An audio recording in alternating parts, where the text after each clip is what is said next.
और भक्त लोग, आप लोग कैसे हैं? उम्मीद करती हूँ बढ़िया होंगे, फर्स्ट क्लास होंगे और भगवान को याद कर रहे होंगे। देखिए, हम ये जो चक्र है, ये जीवन का जो चक्र है, अनंत काल से चलता आ रहा है और चलता रहेगा, है ना। तो हमको लगता है कि यही सत्य है, जो हम देख रहे हैं, जो हम कर रहे हैं, यही सत्य है, लेकिन ये बहुत क्षणिक है। अनंत काल से हम इस संसार में आते रहे हैं, इस ब्रह्मांड में आते रहे हैं और जाते रहे हैं। ये कोई हमारा पहला जन्म नहीं है। हम कितने योनियों में किस किस जगह पे पैदा हो चुके हैं, फिर मर चुके हैं, मतलब इस चक्र में फंसे हुए हैं, आ रहे हैं, जा रहे हैं, आ रहे हैं, जा रहे हैं। ये क्रम चलता जा रहा है और अनंत काल तक चलता रहेगा अगर हमने भगवान का भजन नहीं किया।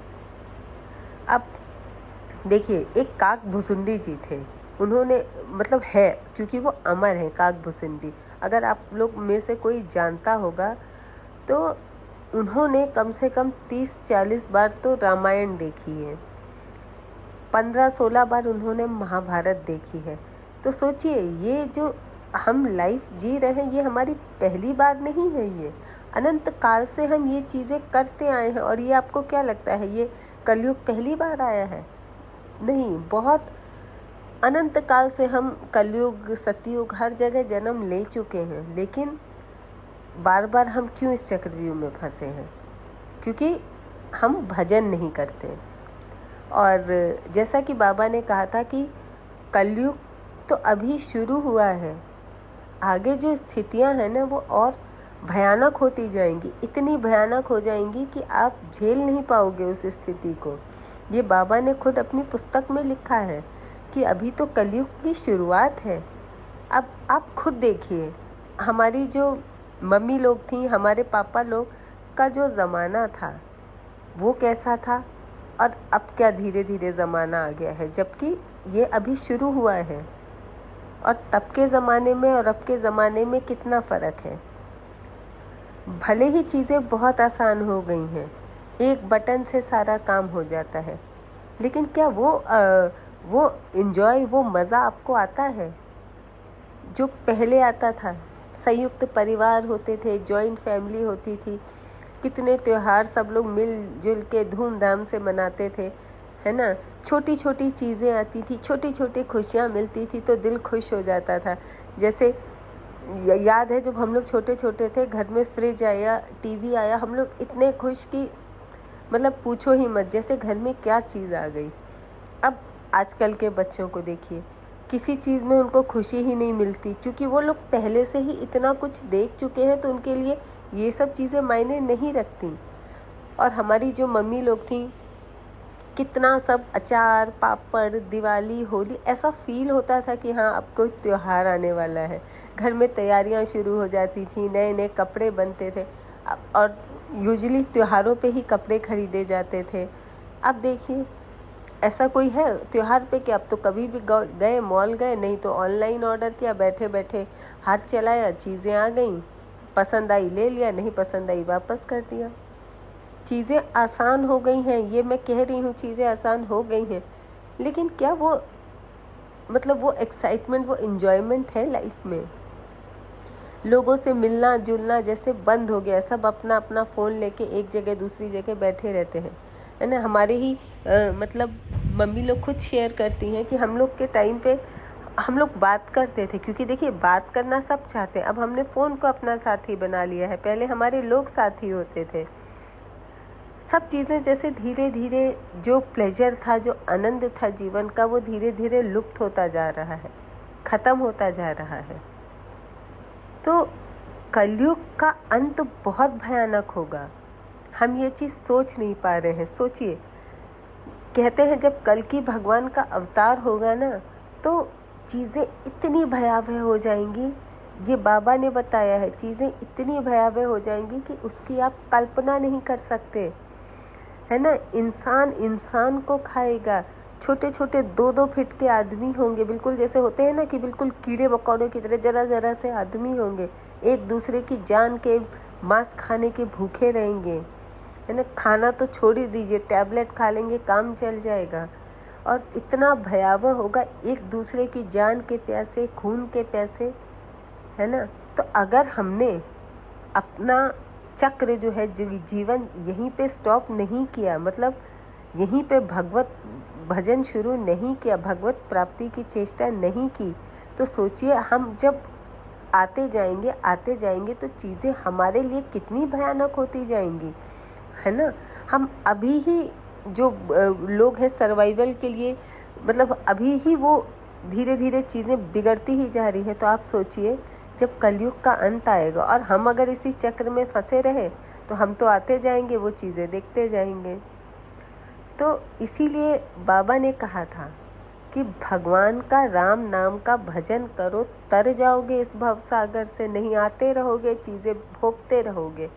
तो किसको किसको आगे की चीज़ें भोगनी है भाई, सुन के ही हमारा तो मतलब लगता है कि भाई उस टाइम पे हम ना ही हो तो अच्छा है। लेकिन ये कैसे होगा? ये होगा भगवान भजन से, उनका नाम लेने से, जो हम नहीं करते हैं, है ना। और भगवान का भजन करते हुए कार्य भी करिए, लेकिन वो कार्य करिए उनका नाम लेते हुए, तभी इस भवसागर से तरोगे, नहीं तो आते रहोगे और ये भयावह चीज़ें, वो कष्ट भोगते रहोगे। बाबा कहते थे कि भजन करने से विधि का लिखा मिट जाता है।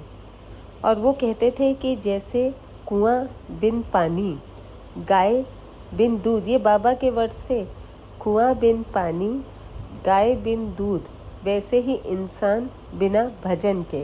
ये बाबा की किताब में लिखा हुआ है। तो बिना भजन के तो इंसान के शरीर का अस्तित्व ही नहीं है। तो मेरे दोस्तों भजन करिए, ये बाबा का आप समझ लीजिए आदेश है आपको। अगर इस जीवन चक्र से हटना है, इस जीवन चक्र को नहीं भोगना है तो भजन करिए, नहीं तो ठीक है आते रहना और जीवन का कष्ट सहते रहना, क्योंकि चीज़ें तो धीरे धीरे और ख़राबी होने वाली हैं, अच्छी तो होने वाली नहीं है। अभी इंसान के खून का प्यासा जब हो जाएगा ना, तो रहने में डर लगेगा। ये दुनिया ऐसी हो जाएगी ना कि यहाँ रहने में हम डरेंगे कि कहाँ छुपें, क्या करें, कैसे करें, क्योंकि सब, और भगवान का नाम तो दूर दूर तक नहीं सुनाई देगा, क्योंकि अगर कोई लेगा तो मार दिया जाएगा, तो हर इंसान मतलब ख़त्म ही हो जाएगा। तो अभी नाम ले लो, अभी वक्त है, अभी भी टाइम है, क्योंकि अभी तो शुरुआत है। नाम ले लो, जितना हो सके नाम ले लो, जितना हो सके भजन कर लो, तो यहाँ से इस संसार से मुक्ति मिल जाएगी। उसी की शरण में रहोगे जहाँ ये सब कुछ भोगना नहीं पड़ेगा, सब कुछ आनंद में रहेगा, है ना। अब देखिए ना, चाहे आप कृष्ण जी का युग ले लीजिए, चाहे राम जी ले लीजिए, सतयुग ले लीजिए, द्वापर युग ले लीजिए, ऐसा नहीं लगता सोच के कि कितना खुशनुमा माहौल रहा होगा। कृष्ण घूम रहे हैं, गोपियाँ, है ना, गाय और मक्खन निकल, मतलब आप इमेजिन भी करेंगे ना वो दृश्य, तो आपको कितना सुकून मिलेगा। अब पहले का, एक दिन मैं देख रही थी कि आज से 100 साल पहले का वृंदावन, ये है आपके नेट पे ही है, आपको देखने को कितना सुकून भरा था। और 100 साल पहले सोचिए, उससे भी पहले तो सिर्फ हरियाली, लताएं, वृक्ष, फूल है। ऐसे ही प्रेमानंद जी कहते थे कि जब अभी वो तो सिर्फ 50-54 साल के, उनका मैं एक दिन सुन रही थी, वो कह रहे थे कि ऐसी ऐसी लताएं थी, ऐसी ऐसी खुशबू आती थी वृंदावन में कि मन करता था कितनी शांति है, ऐसा लगता था कि सच में ये कृष्ण का वृंदावन है। लेकिन देखिए ना, धीरे धीरे धीरे क्या हो गया, वो भी कॉमर्शलाइज हो गया, हमारे यहाँ भी सारे पेड़ कट रहे हैं। अब देखिए कैसी स्थिति आ गई है, इतनी ज़्यादा गर्मी होने लगी है कि क्योंकि हम कर क्या रहे हैं प्रकृति के साथ, तो प्रकृति भी हमें दे रही है। तो सोचिए धीरे धीरे ये सब जो है ना, थोड़ा बहुत वो भी चला जाएगा, कुछ भी नहीं रहेगा, ये सब चला जाएगा।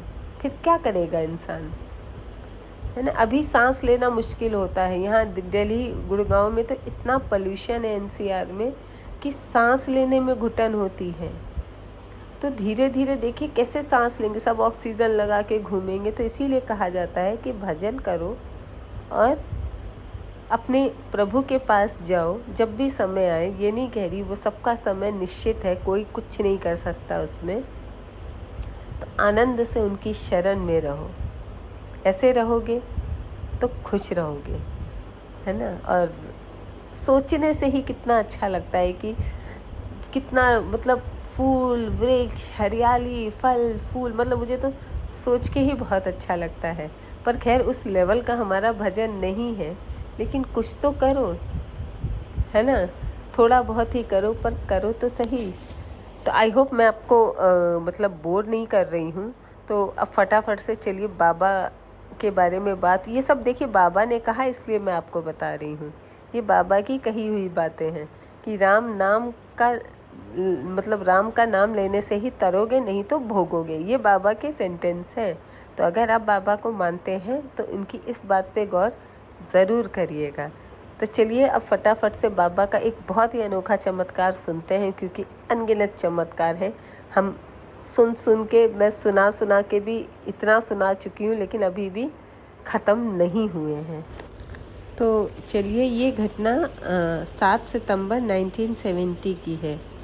पाठक जी की कहानी है। पाठक जी कहते हैं कि आपका जो ब्लड प्रेशर है वो बहुत बढ़ गया था और उनको हार्ट अटैक भी आया था। तो इससे जो उनकी स्थिति थी वो बहुत गंभीर हो गई थी। तो घर में जो बीवी बच्चे थे वो सब लोग घबरा गए और भागकर आश्रम में बाबा के पास पहुँचे। उन्होंने बाबा से निवेदन किया कि जैसे भी हो वो उनकी रक्षा करें। मतलब बाबा से जाकर के उन्होंने रिक्वेस्ट की कि प्लीज़ आप उनकी रक्षा करो। अब बाबा अपने भक्तों की बात कभी नहीं टालते थे, न तब टालते थे न अब टालते हैं। तो बाबा बच्चों के साथ भागते हुए उनके घर आए पाठक जी के, और उनको फटकारते हुए बोले, रोता क्यों है? हमने कह दी बिल्कुल ठीक हो जाएगा, तो ठीक हो जाएगा। और बाबा की ऐसी कृपा हुई कि पाठक जी बिल्कुल स्वस्थ हो गए, बिल्कुल पहले की तरह हेल्दी हो गए। और फिर बाबा ने ही उनको अगले दिन कहा कि तुम एक हृदय रोग विशेषज्ञ हैं, heart specialist, doctor KS Mathur, उनके पास चले जाओ। आगरा में थे वो, और उनसे अपना चेकअप कराओ। और वहाँ जाकर के जब उन्होंने चेकअप कराया तो डॉक्टर ने उन्हें बिल्कुल ठीक घोषित कर दिया, और इससे वो निश्चिंत हो गए और बाबा का बार बार उन्होंने धन्यवाद दिया। तो देखिए, ऐसे बाबा अपने भक्तों पर कृपा करते थे, करते हैं और करते रहेंगे। और यही पाठक जी बताते हैं कि बाबा को वो मनुष्य नहीं ईश्वर मानते थे और हमेशा उनकी सेवा में तत्पर रहा करते थे। वो बताते हैं कि जो भी उनकी प्रोग्रेस हुई, चाहे वो आध्यात्मिक हो या सांसारिक हो, सारी जो उनकी प्रोग्रेस है वो बाबा की ही देन है। वो कह रहे हैं, जब मैं अपने पीछे जीवन को देखता हूँ, मतलब जब पास्ट में अपनी लाइफ को देखते हैं, तो कहते हैं कि मैं अपने आप को बहुत सामान्य और बहुत साधारण पाता हूँ। गरीबी, मतलब उन्होंने बहुत गरीबी देखी थी, उनके स्वास्थ्य का ठीक ना रहना, और जो भी काम वो करते थे उसमें उनको कभी सम्मान नहीं मिलता था, इससे वो बहुत चिड़चिड़े रहते थे। लेकिन जब से बाबा के संपर्क में आए और बाबा से प्रेम किया उन्होंने और उन पर विश्वास किया, तो बाबा के प्रति उनका प्रेम, श्रद्धा और विश्वास से उनकी स्थिति बदल गई।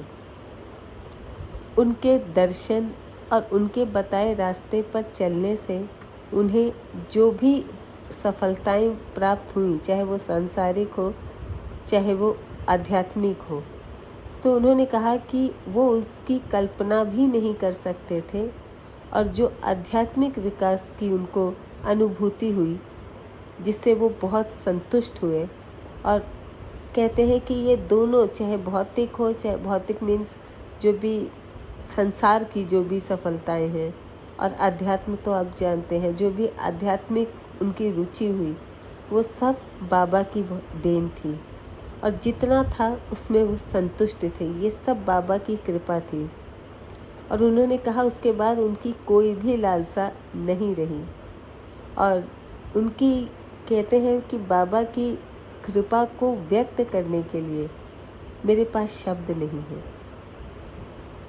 ऐसे ही मैं एक बताया था मैंने एक वीडियो में, आंटी से मिल कर के आई थी। वो भी बाबा के टाइम पे थी और बताती थी कि वो बाबा को बेसन का चीला बहुत पसंद था। तो देखिए, आप लोग भी कभी घर में अगर बेसन का चीला बनाए ना, तो बाबा को भोग ज़रूर लगाइएगा।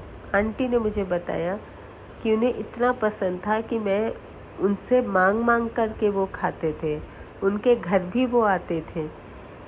तो उन्होंने मुझे भी कहा कि जब भी आप बेसन का चीला बनाओ, बाबा को भोग ज़रूर लगाओ, क्योंकि वो बहुत मन से खाते हैं। कचौड़ी है, बेसन का चीला है। और उन्होंने कहा कि बाबा ने उन्हें एक कंबल दिया था। जब बाबा अपने फिज़िकल उसमें थे तब वो आंटी थी, तो उन्होंने कहा, छोटी थी लेकिन उन्होंने कहा कि बाबा ने उनके फैमिली को एक कंबल दिया था और कहा था कि इसे हमेशा अपने साथ रखना।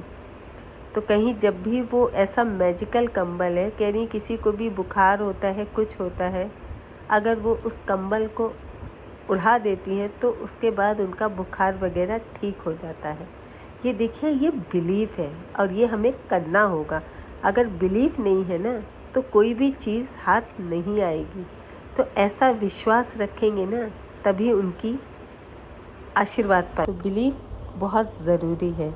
आई होप वीडियो अच्छा लगा होगा, तो प्लीज़ एक प्यारा सा कमेंट ज़रूर करिएगा।